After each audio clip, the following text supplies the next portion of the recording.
The valley was silent.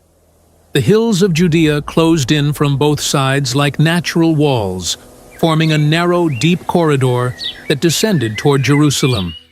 And it was right into that corridor that the Philistine army marched, for the second time, with its full strength, its full confidence, the full weight of its iron armaments. They knew that place. They had fought there before. And still, they came back.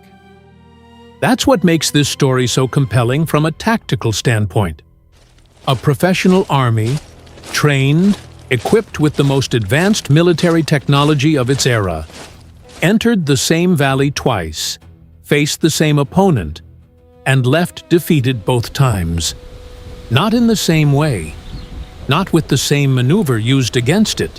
What David did was something very few commanders of the ancient world were capable of. He learned from the first battle, completely reshaped his approach for the second, and used the terrain itself as a weapon the enemy could never see coming. As we read in 2 Samuel chapter 5, verse 17, when the Philistines heard that David had been anointed king over Israel, they came up in full force to search for him. David heard about it and went down to the stronghold. Before any movement, before any order to his men, David sought the Lord. That's not a minor detail.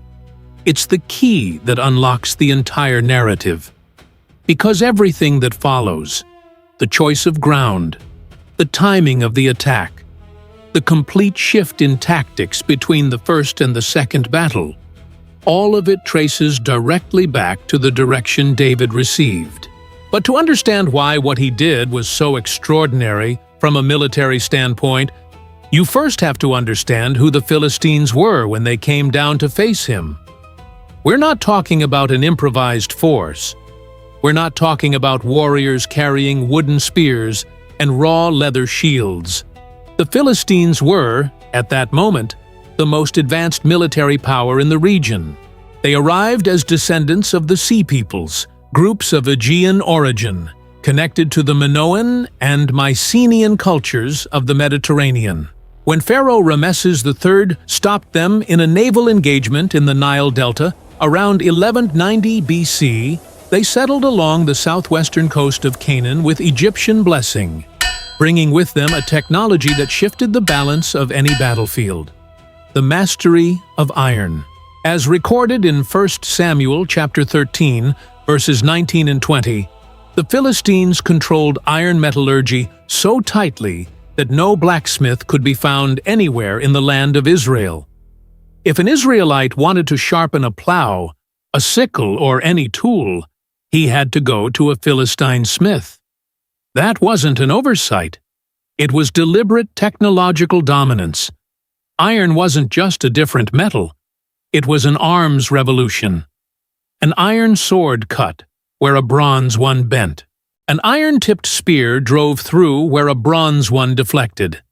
And the Philistines didn't only have iron, they had war chariots, that combat machine that was the ancient equivalent of armored vehicles. Each chariot carried a crew, a driver, an archer armed with bow and arrows, sometimes a third man carrying javelins or spears. Around the chariots advanced the infantry, protected by scale armor made of overlapping metal plates, crested helmets, round bronze shields, long spears, straight or curved swords, and slings for projectiles. The long Philistine iron sword had virtually no equal among the Israelites of that period. Goliath, the warrior David had brought down years earlier with a sling and a stone, carried exactly this kind of elite armament: full iron coverage, scale armor, greaves, helmet. That was the equipment of a chariot warrior, of a military elite. And that was the standard of the army now descending through the valley of Rephaim toward the heart of David's territory. David, on the other hand, commanded agile, light-footed warriors accustomed to mobile warfare in the mountains. Men who had survived years of pursuit, ambush, and combat on difficult ground. Without iron technology, without war chariots, but with something the Philistine arsenal could not purchase: intimate knowledge of every ridge, every grove, every breeze that moved through the valleys of Judea. The Philistines advanced through the valley of Rephaim. Military scholars recognize it as a natural corridor descending from the Judean highlands toward the outskirts of Jerusalem, with steep slopes on both sides and a floor wide enough for troops to move in formation. It was a road they already knew. And knowing a road can be an advantage, or it can be the trap.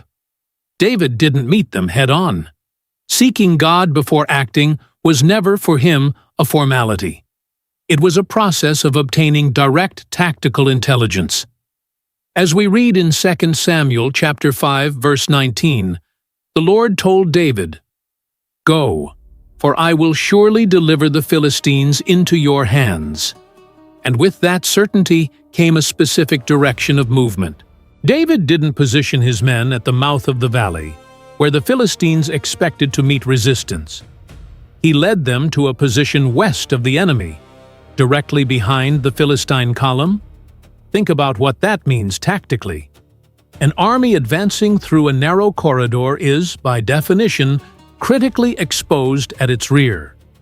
The vanguard faces what it expects to find. The rear is the point of greatest vulnerability, the place where the collapse of a formation turns into a rout. David let the Philistines press deep into the mountains. He let them enter the corridor. Let the distance grow between them and their supply line, between them and any chance of rapid reinforcement. Then he struck from behind. The surprise was complete. The Philistine collapse was so sudden, so total, that in their rush to retreat, the Philistine warriors left behind something no army abandons willingly: their sacred images.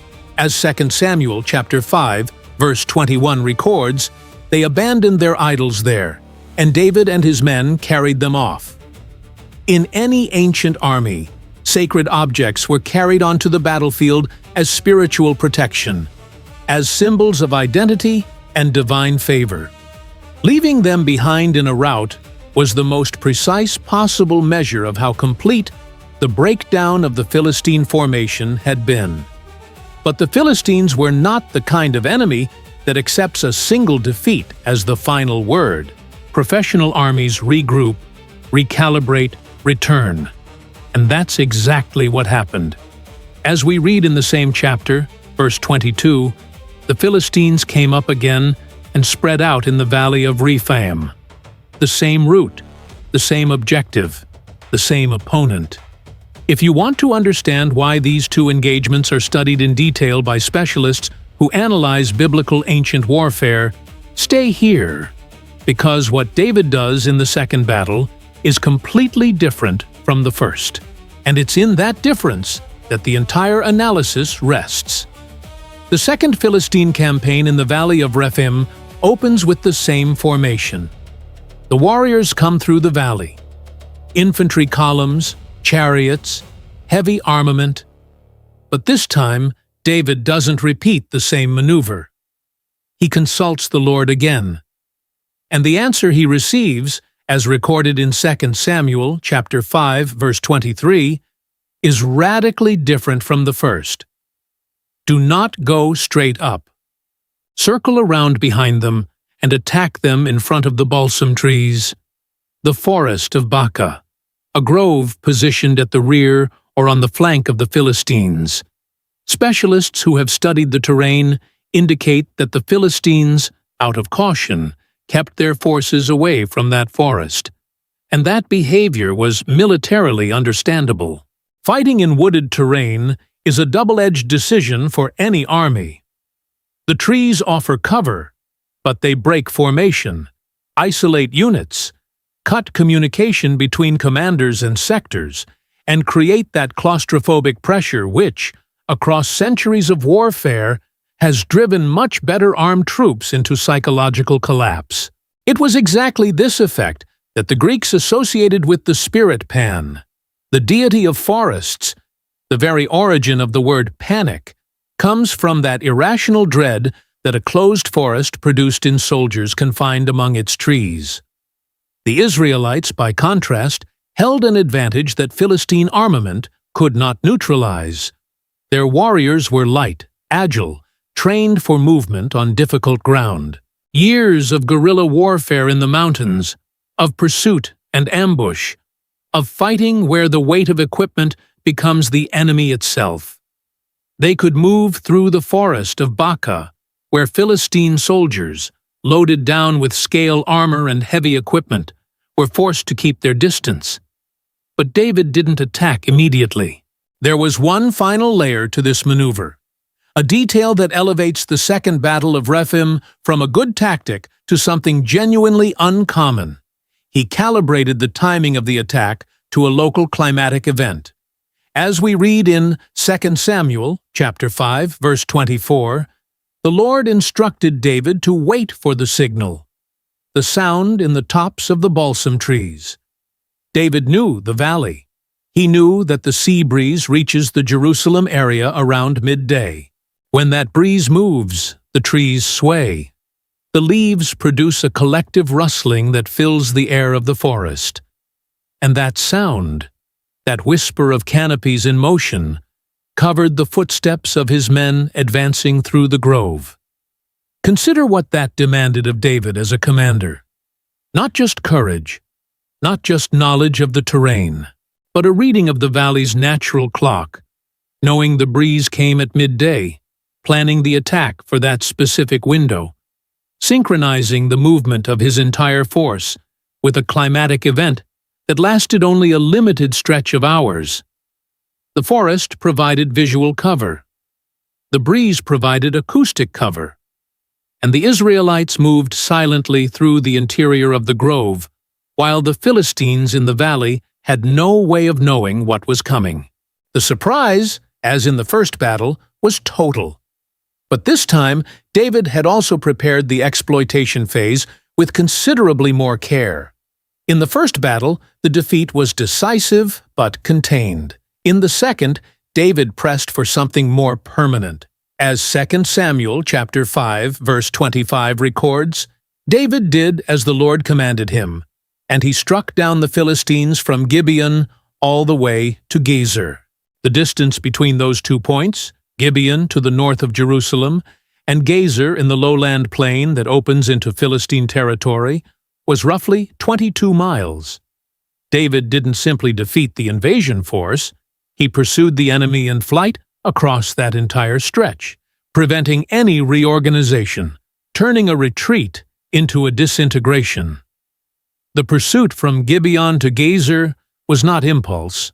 It was the third act of a plan that began with the decision not to repeat the first maneuver, moved through the choice to use the forest and the wind as allies, and ended in the systematic destruction of the Philistine capacity to fall back in any kind of order. An army that retreats in order can regroup. An army that flees 22 miles under constant pressure arrives at its starting point broken apart. Looking at the 2 battles in sequence, what emerges is an architecture of military thinking that goes well beyond warrior instinct. In the first battle, let the enemy press deep into the corridor, strike from the rear, collapse the formation at its most exposed point. In the second, don't repeat what the enemy already knows. Use ground the enemy fears. Synchronize the attack with the elements. Exploit the outcome without pause. Between the 2 battles, there is a progression of tactical principles that deepen. They don't simply repeat. And between the 2 moments, between the consultation before the first battle and the consultation before the second, there is something the biblical text registers with deliberate precision. David did not assume that what worked once would work again. He returned to the same starting point. As we read in 2 Samuel chapter 5, verse 23, David inquired of the Lord once more. That repetition is not accidental in the text. It signals that wisdom is not the accumulation of techniques applied mechanically. It's the willingness to recalibrate at every new situation. After the second battle in the Valley of Rephaim, something fundamental shifted. The text of 2 Samuel moves quickly toward the campaigns that followed. Moab, Edom, the Arameans, because the Philistine capacity to intervene in Israelite territory had been broken. Not destroyed permanently, but broken. David extended his control over the coast from the mouth of the Yarkon River to the valley of Sorek. Gath and its surrounding territories came under his authority. The city of Jaffa became his vassal. 2 battles, same valley. 2 completely different maneuvers, and the result was enough to redraw the balance of power across the entire region. What the tactical analysis of these engagements reveals is not simply David's skill as a fighter. It's something more specific and more rare: the capacity to resist treating a method that worked as a universal truth. The Valley of Rephaim wasn't the problem. The Philistine enemy wasn't a problem that needed the same solution twice. Each battle presented a distinct challenge, and each demanded a distinct response. The Philistines made the opposite mistake. The second time they entered the valley, their prior experience had built in them a form of misplaced confidence. They knew the valley. They had fought there. And that knowledge, which should have been an asset, became a limitation, because it led them to anticipate what their opponent would do. David did the opposite.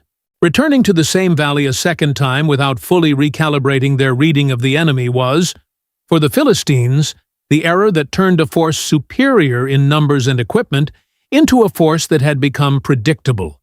And on the battlefield, predictable and vulnerable are nearly the same condition. There is a dimension of the biblical text that cannot be set aside when analyzing these battles honestly. The reason the text itself gives for David's victory is not his tactical intelligence, it is his obedience. As we read in 1 Chronicles chapter 14, verse 17, David's fame spread throughout every land, and the Lord made all the nations fear him. The biblical narrative does not separate David's competence from the source he consulted before every move. David was not a commander who relied on experience alone, or on military intuition alone. He was someone who, at every new challenge, returned to the same starting point, not to a set of memorized techniques, but to the same inquiry, the same attentiveness, the same willingness to listen before acting. And it was that combination that produced something the history of ancient warfare rarely records: a commander who won 2 battles in the same place with 2 opposing maneuvers, without losing the internal coherence between them. The Valley of Rephaim still exists. The hills that close it from both sides are still there. The forest of Baca disappeared over the centuries, but the climatic pattern David used, the sea breeze that reaches the Jerusalem area at midday, can still be felt by anyone passing through the city at the right hour. The geography hasn't changed. What changed was the capacity to read it. And that is precisely what makes these 2 battles worth examining today. They were not won by numerical superiority, nor by superior equipment. They were won by the ability to read the same ground in 2 entirely different ways, at the right moment, with the right maneuver, by a commander who understood that what worked yesterday carries no guarantee for today. As we read in 2 Samuel chapter 5, verse 25, David did as the Lord commanded him, and he struck down the Philistines from Gibeon all the way to Gezer.